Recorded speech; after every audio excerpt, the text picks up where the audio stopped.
Hi, I'm Sheldon Whitehouse. I serve the people of Rhode Island in the United States Senate, and I sit on the Senate Judiciary Committee, which is in charge of considering nominees for the United States Supreme Court, the most powerful court in the world and one of our most important American institutions. Right now, the committee is preparing to vote on the nomination of Neil Gorsuch, a federal appellate judge, to be our next Associate Justice on the court. I want to give you an update on what I've learned about Judge Gorsuch during his confirmation process and what I haven't. We began this hearing with a predicament.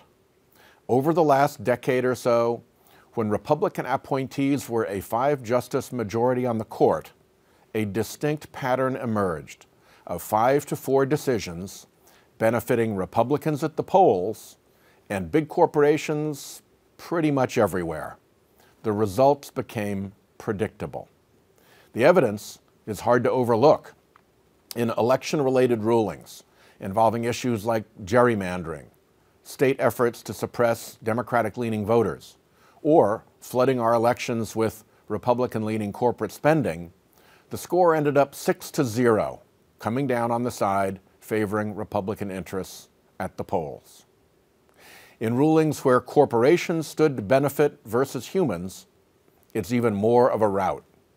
Businesses over unions, corporations' rights over women's rights, gun manufacturers, investment banks, and big polluters over individual citizens' safety, finances, and health. Companies got to chip away at consumers' Seventh Amendment rights to the civil jury. And of course, the rulings on corporate political spending benefited the big corporations, out peddling their influence. By the count that I used in the hearing, the score on that front is 16-0 for corporations. During the hearing, I asked Judge Gorsuch about some of these important decisions and what he might do when presented with similar questions on the Supreme Court bench.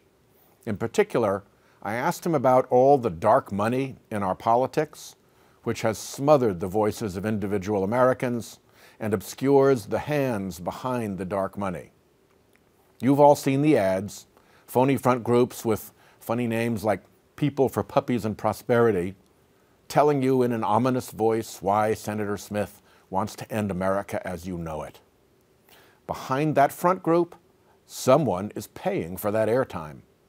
Thanks to Citizens United, unlimited money can flow through those dark money entities, letting corporations and their ultra-wealthy owners buy unprecedented influence. That's why I wanted to hear what Judge Gorsuch thinks about unlimited dark money flooding our politics. In particular, I wanted to know what he thought about the shadowy dark money group that has spent $17 million to back him and oppose last year's well-qualified nominee, Judge Merrick Garland. Judge Gorsuch couldn't answer the question. In fact, when I pressed him and asked what made him so much more appealing than Judge Garland to the backers of this dark money group, here's what he said. What's interesting is that this group sees a huge difference between you that I don't understand. The dark money group that is spending money on your election spent at least $7 million against him getting a hearing and a confirmation here, and indeed produced that result by spending that money. And then now we have $10 million going the other way. That's a $17 million delta. And for the life of me, I'm trying to figure out what they see in you that makes that $17 million delta worth their spending.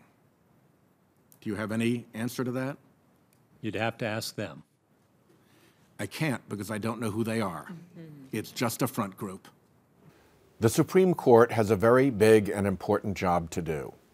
Our Constitution grants the Supreme Court the indispensable job of protecting our democracy, the integrity of our elections, and the voices of individual citizens. The next Supreme Court justice has to understand that job and to see with clear eyes the threats that can silence our citizens. Dark money is one of the biggest of those threats. Judge Gorsuch needed to convince me he would not join the posse of Republican appointees that has relentlessly stretched the law to benefit Republican partisans, and corporations at the expense of everyone else. He needed to convince me he would stand up to real threats to our democracy, like dark money. Over and over again during his hearing, he dodged and ducked and failed. My colleagues and I are calling on Judge Gorsuch to ask this dark money group backing his nomination to tell us who's really behind them. We're also calling on the group directly to come clean to the American people about their backers. We need that answer before the vote on Monday.